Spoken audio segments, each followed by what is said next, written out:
제1장 연옥편. 어느 비 내리며 천둥이 치는 날 나 의이심은 단테의 신곡을 읽다가 깊은 잠이 들었다. 나는 단테의 그 풍부한 지식과 상상력에 압도되어 있었기 때문에 꿈속에서도 나의 잠재의식과 그의 신곡의 내용으로 인해 헤매고 있었다.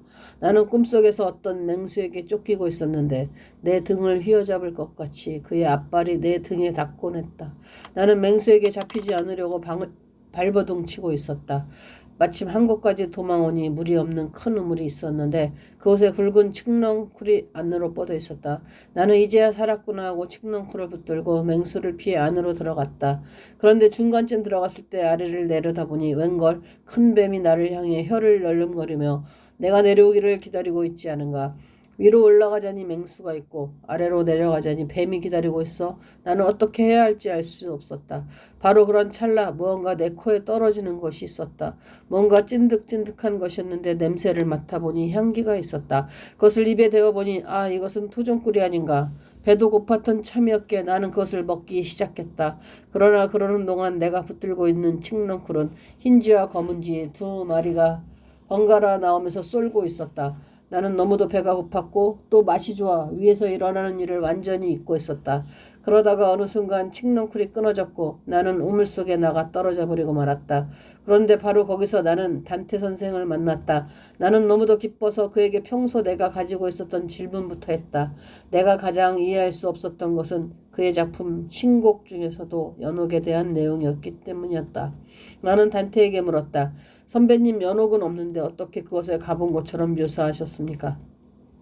그때 단테는 내게 말했다. 후배여, 그대는 외경을 경전으로 믿지 않는가? 나는 대답했다. 아니요, 저는 오직 신구약 66권 성경만을 하나님의 말씀으로 받아들입니다.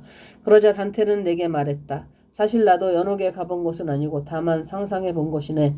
그러나 외경인 마카비서 12장 39에서 45절을 보면 분명히 연옥에 대한 이야기가 나온다네. 그것을 내 나름대로 상상해 본 것이지. 특별히 45절에 이런 말씀이 나오지. 그가 경건하게 죽은 사람들을 위한 훌륭한 상이 마련되어 있다는 생각을 하고 있었으니 그것이야말로 가득하고 경건한 생각이었다. 그가 죽은 자들을 위해서 속죄의 제물을 바친 것은 그 죽은 자들이 죄에서 벗어날 수 있게 하려는 것이었다. 어디 그뿐인가 자네가 경전으로 받아들이는 신약 성경에도 비슷한 구절이 나온다네. 그 말이 끝나기도 전에 나는 말했다. 선배님 아시는 대로 저는 시인이기 전에 신학자요. 신학교 교수였습니다. 더구나 성경을 연구한 성경학자입니다. 그런데 신약의 연옥에 관한 구절이 있다니 정말 뜻밖입니다. 단테는 내게 말했다. 그러면 자네가 직접 찾아 읽어보게. 그래서 나는 그가 주는 성경 구절을 찾아보았다. 베드로전서 3장 19절이었다. 그가 또한 영으로 가서 옥에 있는 영들에게 선포하시니라. 그 구절을 읽고 난 후에 나는 교수로 있었을 때처럼 단테에게 논쟁을 시작했다. 선배님, 원문에 보면 옥이란 말이 플라케로 되어 있는데 이것은 지옥에 대한 또 다른 표현입니다. 연옥이 절대로 아닙니다. 지금 우리말 번역에는 그냥 옥이라고만 되어 있을 뿐입니다. 그러나 단테는 그가 연옥을 직접 본 것은 아니지만 신학적으로는 자기가 옳다는 주장을 굽히지 않았다. 단테는 중세 리옹 공의회와 피란체 공의회와 종교개혁 시대의 트렌트 공의회의 결정들을 예로 들며 나를 설득시키려고 했다. 그러나 개혁주의 신학을 공부한 나는 조금도 굴하지 않았다. 단테는 내게 연옥의 존재는 물론 연옥에 있는 영혼들이 땅에 사는 신자들의 기도와 구제, 면죄부 및 금식, 제사와 그 외의 선한 신앙 행위들을 통해 도움을 받아야 한다고 주장했다. 내가 그의 주장에 굴복하지 않자 그는 아우구스티누스의 말까지 인용했다. 죽은 후에 정화의 불을 당하지 않도록 현세에서 자신을 정화해 주시기를 당부드렸다는 구절이다. 나는 비록 아우구스티누스를 가장 존경하는 신학자의 한 사람으로 여기고 있었지만 이 구절만은 받아들일 수가 없었다. 나는 단테와 더 이상 논쟁할 의도가 없었다. 단테는 나나 둘 다 조금도 굽힐 것 같지 않았기 때문에 대화가 되지 않았다. 언쟁만 했기 때문에 그만두기로 했다. 그때 단테는 갑자기 생각이 났는지 1960년대에 있었던 제2 바티칸 회의의 결정을 증거로 들었다. 모든 영혼들은 다 천국으로 가나 다만 어떤 사람들은 잠시 연옥으로 간다는 말이었다. 나는 그냥 웃고만 있었다. 왜냐하면 카톨릭의 교리 자체를 내가 받아들이지 않기 때문이었다. 그러나 비록 단테의 연옥설이 틀리기는 했지만 그의 주장이 나의 관심을 끌기에는 충분했다. 그래서 나는 어떤 곳입니까? 그러자 단테는 내가 자기에게 설득이라도 당했다고 믿었는지 내게 설명을 하기 시작했다. 연옥이란 큰 죄를 모르고 무지로 인해 작은 죄들을 지은 영혼들이 머무는 곳으로 죄를 정화한 후에 천국에 들어가기 위해서 기다리는 곳이라네.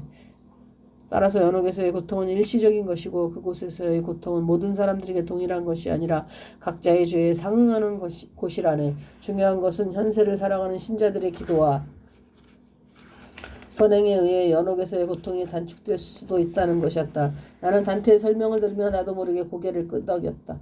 종교학적으로나 심리학적으로는 그럴듯하다고 생각되었기 때문이다. 개신교의 교리보다 심리학적으로 사람들이 더 좋아하도록 들렸기 때문이었다. 단테는 내가 완전히 연옥설을 받아들인 줄로 생각했는지 나에게 교리문답 958번까지 가르쳐 주었다.